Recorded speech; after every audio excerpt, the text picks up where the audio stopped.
अनुपम रसायन limited company का IPO आ रहा है। यह कंपनी स्पेशलिटी केमिकल्स और एग्रोकेमिकल्स सेक्टर से बिलोंग करती है और यह पूरा सेक्टर अभी मार्केट को आउट परफॉर्म कर रहा है। इसलिए इस कंपनी से लोगों को काफी उम्मीदें हैं। इस वीडियो में हम जानेंगे कंपनी क्या करती है, कंपनी के फाइनेंशियल्स का एनालिसिस करेंगे और आईपीओ किस वैल्यूएशन पर आ रहा है यह जानने की कोशिश करेंगे। क्या इस आईपीओ में अप्लाई करना चाहिए या नहीं, और यदि हाँ तो लिस्टिंग गेन्स कैसे रह सकते हैं, और लॉन्ग टर्म के लिए इस आईपीओ में निवेशित रहना चाहिए या नहीं। आइए अब हम कंपनी के बिजनेस के बारे में एक नजर डालते हैं। कंपनी 1984 में एज अ पार्टनरशिप फर्म शुरू हुई थी और आज के समय में भारत में कस्टम सिंथेसिस और स्पेशलिटी केमिकल्स का उत्पादन करने वाली कंपनियों में एक प्रमुख कंपनी के रूप में जानी जाती है। कंपनी दो प्रकार के प्रोडक्ट्स बनाती है, life science related speciality chemicals. यह प्रोडक्ट्स एग्रोकेमिकल्स, पर्सनल केयर और फार्मास्यूटिकल इंडस्ट्री में उपयोग होते हैं। कंपनी अदर स्पेशलिटी केमिकल्स बनाती है जिनका उपयोग पिगमेंट एंड डाइज और पॉलीमर एडिटिव्स में होता है। कंपनी के क्लाइंट लिस्ट पर नजर डालें तो इसमें Syngenta Asia Pacific private limited, Sumitomo chemicals और यूपीएल जैसे कुछ बड़े नाम शामिल हैं। अब हम कंपनी के रेवेन्यू को सेगमेंट वाइज देखें तो life science related speciality chemical से कंपनी की आय का 90% से ज्यादा हिस्सा आता है। अगर हम FY21 के पहले 9 महीनों को देखें तो life science related speciality chemical से आय 93.75% रही थी, जबकि अदर स्पेशलिटी केमिकल से आय केवल 6.25% थी। यानी कंपनी का मुख्य revenue life science related speciality chemical से आता है। कंपनी ने FY21 के पहले 9 महीने में 53 डोमेस्टिक और इंटरनेशनल कस्टमर्स के लिए प्रोडक्ट्स बनाए थे। कंपनी अपने products Europe, Singapore, Japan, USA जैसे देशों में एक्सपोर्ट करती है। FY20 और FY21 के पहले 9 महीने में कंपनी की कुल आय का 68.05% और 61.38% हिस्सा एक्सपोर्ट से आया था। यानी कंपनी के एक्सपोर्ट से रेवेन्यू अच्छे लग रहे हैं। कंपनी धीरे धीरे अपने प्रोडक्ट्स की संख्या भी बढ़ाती जा रही है। FY18 में कंपनी ने 25 प्रोडक्ट सेल किए थे जो FY20 में बढ़कर 34 हो गए और FY21 के पहले 9 महीने में इनकी संख्या बढ़कर 41 हो गई। कंपनी के पास गुजरात में 6 मैन्युफैक्चरिंग यूनिट है और यहीं पर कंपनी का एक रिसर्च एंड डेवलपमेंट यूनिट भी आया हुआ है। कंपनी की कुल उत्पादन क्षमता 23,438 मैट्रिक टन है और FY21 के प्रथम 9 महीने में कंपनी का कैपेसिटी यूटिलाइजेशन करीबन 74.65% का रहा। कंपनी के प्रमोटर्स की प्री इश्यू होल्डिंग लगभग 75.80% है, जो इश्यू के बाद घटकर 65.41% रह जाएगी। कंपनी के फाइनेंशियल्स पर एक नजर डालते हैं। हमारे पास 2017 से फाइनेंशियल डेटा अवेलेबल है। 2017 में कंपनी का कुल सेल्स 299 करोड़ था, जो 2020 में बढ़कर 540 करोड़ के आसपास हो गया और 2021 के पहले 9 महीने में कंपनी ने 563 करोड़ का सेल्स किया हुआ है। मतलब इस साल के 9 महीने कंपनी के लिए काफी अच्छे रहे। अगर प्रॉफिट की बात करें तो 2017 में कंपनी का प्रॉफिट 34 करोड़ था, जो 2020 में बढ़कर 51 करोड़ हो गया।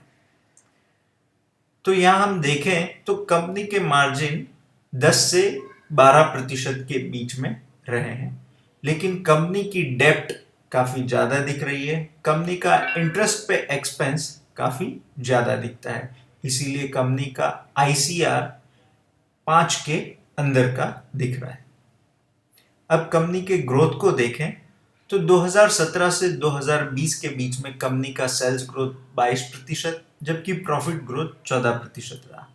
2019 से 2020 के बीच में सेल्स और प्रॉफिट ग्रोथ 4% का है। अब हम कंपनी के वैल्यूएशंस पर एक नजर डालते हैं। यह आईपीओ 553 से 555 के प्राइस बैंड पर आ रहा है। यहाँ ईपीएस कैलकुलेशन के लिए हमने कंपनी की पोस्ट इश्यू इक्विटी का उपयोग किया है।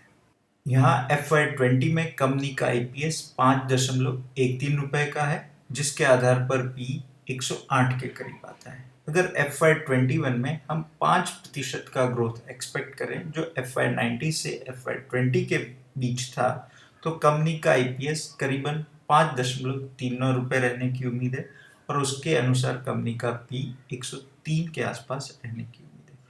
अगर हम FY21 के प्रथम 9 महीनों के रिजल्ट को एनुअलाइज करें तो इसके आधार पर कंपनी का ईपीएस 6.28 रुपए का होता है और पी 88 के करीब आता है। इस आधार पर यह कंपनी हमको ओवर वैल्यूड लगती है। अब हम कंपनी का उसके पीयर्स से कंपैरिजन करते हैं। यहाँ हम देखते हैं कि अनुपम रसायन की रेवेन्यू 2020 में करीबन 540 करोड़ थी। इसी के जैसी अगर दूसरी कंपनी देखें तो एस्टेक लाइफ साइंसेज है, जिसकी रेवेन्यू भी 530 करोड़ के आसपास थी।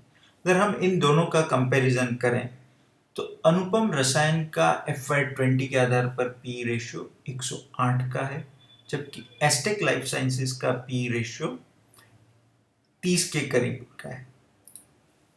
अनुपम रसायन का नेट प्रॉफिट मार्जिन 9.5% है, जबकि एस्टेक लाइफ साइंसेज का नेट प्रॉफिट मार्जिन करीबन 8.9% है।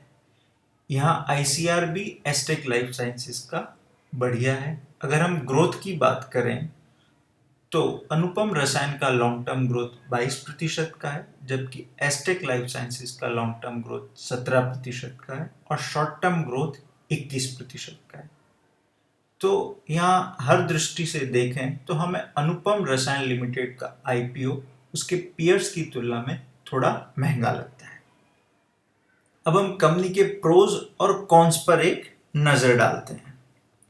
कंपनी के प्रोज की बात करें तो कंपनी का प्रोडक्ट पोर्टफोलियो डाइवर्सिफाइड है और कंपनी लगातार नए प्रोडक्ट्स ऐड करती जा रही है। कंपनी के पास ग्लोबल फुटप्रिंट है। कंपनी का लगभग 60% से ज्यादा रेवेन्यू एक्सपोर्ट से आता है, जबकि 40% डोमेस्टिक सेल से आता है, जो एक अच्छी बात है। स्पेशलिटी केमिकल्स सेक्टर में हायर एंट्री बैरियर्स है, जिसके कारण नए प्लेयर से कंपटीशन का खतरा कम रहता है। एग्रोकेम और स्पेशलिटी केमिकल्स का सेक्टर एक हाई ग्रोथ सेक्टर है और इस सेक्टर से जुड़ी हुई कंपनियों का ग्रोथ फ्यूचर में भी अच्छा रहने की उम्मीद है। कंपनी के अपने क्लाइंट से रिलेशन अच्छे रहे हैं और उन्हें अपने क्लाइंट से लगातार रिपीट ऑर्डर्स भी मिलते रहते हैं। कंपनी के कॉन्स की बात करें तो कंपनी पर काफी हायर डेब्ट है और यह लगातार बढ़ती हुई दिख रही है। इस कारण कंपनी के मार्जिन्स पर भी दबाव बना देता है। कंपनी का क्रेडिट पीरियड 60 से 90 दिन का है। इस कारण कंपनी को हमेशा हायर वर्किंग कैपिटल की रिक्वायरमेंट रहती है। कंपनी लगभग 75% की कैपेसिटी यूटिलाइजेशन पर काम कर रही है, इसीलिए कंपनी को नियर टर्म फ्यूचर में ही एक्सपांशन की रिक्वायरमेंट आने की उम्मीद है। इसीलिए कंपनी को कैपेक्स की आवश्यकता हो सकती है। कंपनी के टॉप 10 कस्टमर्स कंपनी की कुल आय का 80% से ज्यादा हिस्सा रखते हैं, जो किसी भी कंपनी के लिए अच्छी बात नहीं मानी जाती। अब हम इश्यू के ऑब्जेक्टिव्स को देखें तो ये पूरा इश्यू फ्रेश इश्यू है और इससे कंपनी 760 करोड़ रुपए जनरेट करेगी। इन रुपयों में से अधिकतर रुपए का उपयोग कंपनी अपनी एग्जिस्टिंग डेब्ट को कम करने में या उनके इंटरेस्ट को रीपे करने में करेगी और बाकी के पैसों का उपयोग जनरल कॉर्पोरेट पर्पस के लिए होगा। आइए अब हम आईपीओ के रिलेटेड डेट्स पर एक नजर डालते हैं। यह आईपीओ 12 मार्च से 16 मार्च के बीच में खुला रहेगा। आईपीओ का अलॉटमेंट 22 मार्च को होगा और लिस्टिंग 24 मार्च को होगी। आईपीओ का प्राइस बैंड 553 से 555 रुपए प्रति शेयर का है। एक लॉट साइज 27 शेयर की है। और मिनिमम एप्लीकेशन में 14,985 रुपए की आवश्यकता होगी और रिटेल कैटेगरी में मैक्सिमम 13 लॉट्स अप्लाई कर सकते हैं। ये पूरा इशू फ्रेश इशू है और इसकी साइज 760 करोड़ की है। इस इश्यू में रिटेल कैटेगरी के लिए 35% रिजर्व रखा गया है, मतलब 266 करोड़ के करीब रिटेल कैटेगरी के लिए रखा गया है। आइए अब हम कंपनी का जो एनालिसिस किया उसका ओवरव्यू देखते हैं। कंपनी का पास्ट ग्रोथ अच्छा था, कंपनी का फ्यूचर ग्रोथ भी अच्छा रहने की उम्मीद है। कंपनी क्वालिटी वाइज एवरेज दिखती है। कंपनी के प्रमोटर्स का कोई पास्ट ट्रैक रिकॉर्ड हमें पता नहीं है। वैल्यूएशन की दृष्टि से देखें तो कंपनी ओवर प्राइस्ड दिखती है। रिटेल सब्सक्रिप्शन 10 टाइम से ज़्यादा रहने की उम्मीद है। ओवरऑल सब्सक्रिप्शन 50 टाइम से ज़्यादा रहने की उम्मीद है। ग्रे मार्केट में कंपनी का पर शेयर प्रीमियम 250 से 270 रुपए के बीच में बोला जा रहा है, मतलब कंपनी 30 से 40% का लिस्टिंग गेन आराम से दे सकती है। लॉन्ग टर्म के लिए हमें कंपनी एवरेज लगती है। इस पूरे सेक्टर का परफॉर्मेंस आने वाले फ्यूचर में हमें काफी अच्छा दिखता है। तो अगर हम इस आईपीओ की बात करें तो इस आईपीओ पर हमारा रिव्यू है कि लिस्टिंग गेन के लिए इस आईपीओ को सब्सक्राइब किया जा सकता है। ये जो इन्फॉर्मेशन हमने आपको वीडियो में प्रोवाइड की गई वो केवल एजुकेशन पर्पस के लिए है और ये इन्फॉर्मेशन हमने पब्लिक डोमेन में से गैदर की गई है। अगर किसी को इस आईपीओ में इन्वेस्ट करना है या नहीं करना है तो उसके लिए उसे अपने फाइनेंशियल एडवाइजर से एक बार सलाह जरूर लेनी चाहिए।